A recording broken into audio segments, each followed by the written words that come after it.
नहीं, काम नहीं हो सका अभी। क्यों नहीं हो सका? पैसे दो और जान छुड़वाओ। बस यार ऑफिस में बिजी रहा। जेवरात बेच के पैसे ले लिए हैं, कल जाके उसको कैश दे आऊँगा। और उसे साफ साफ कह देना कि तुम उससे कोई ताल्लुक नहीं रखना चाहते अब। फरियाल, मैं पहले उससे कौन सा ताल्लुक रखना चाहता था? जब से उसने अपना असल इरादा जाहिर किया था मैं तो उससे दूर ही रहता था यार। मैं सिर्फ कह रही हूँ, पता चले कल को मैडम दोबारा फोन करना शुरू कर दे तो तुम उसके आंसू देख के बहक जाओ।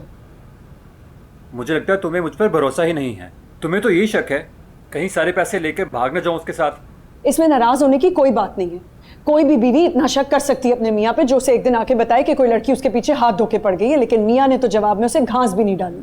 अगर मैं उससे निकाह कर लेता तो तुम्हें कैसे पता चलता? और अगर ये मैं कहानी अपने मुंह से खुद बता रहा हूँ तो मैं ही कसूरवार हूँ। हाँ, हो कसूरवार।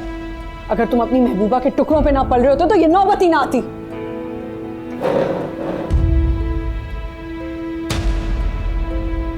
ये सब कुछ तो सिर्फ एक इत्तेफाक था।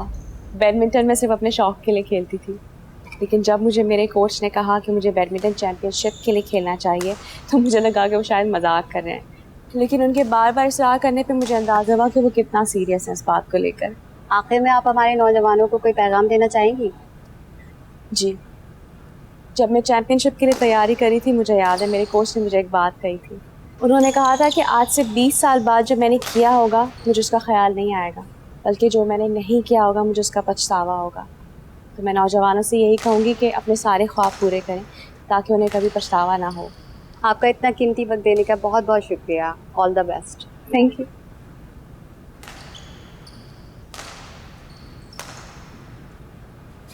घर गई थी तो पता चला तुम यहाँ हो, सोचा यहीं आके बात कर लेती हूँ।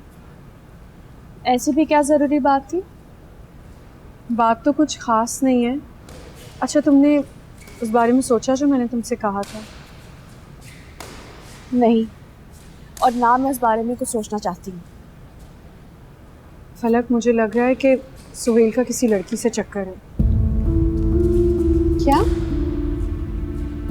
ऐसा कैसे हो सकता है? सुहेल के नंबर पे बार बार एक फ़ोन आ रहा था। वो बाथरूम में थे तो तंग आकर मैंने फ़ोन अटेंड कर लिया। आगे से कोई औरत उनको फोर्स कर रही थी मिलने के लिए। ये भी हो सकता है कि आपको कोई गलत फहमी हुई हो। मैंने सुहेल से इस बारे में बात की है।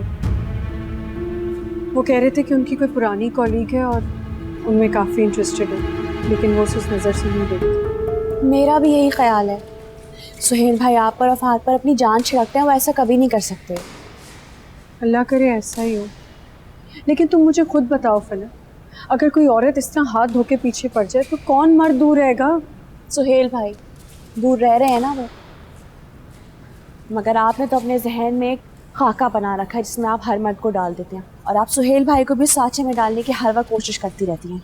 हाँ, जैसे तुम मुस्तकबिल के सांचे में अपने आप को ढालने की कोशिश करी हो ज़बरदस्ती।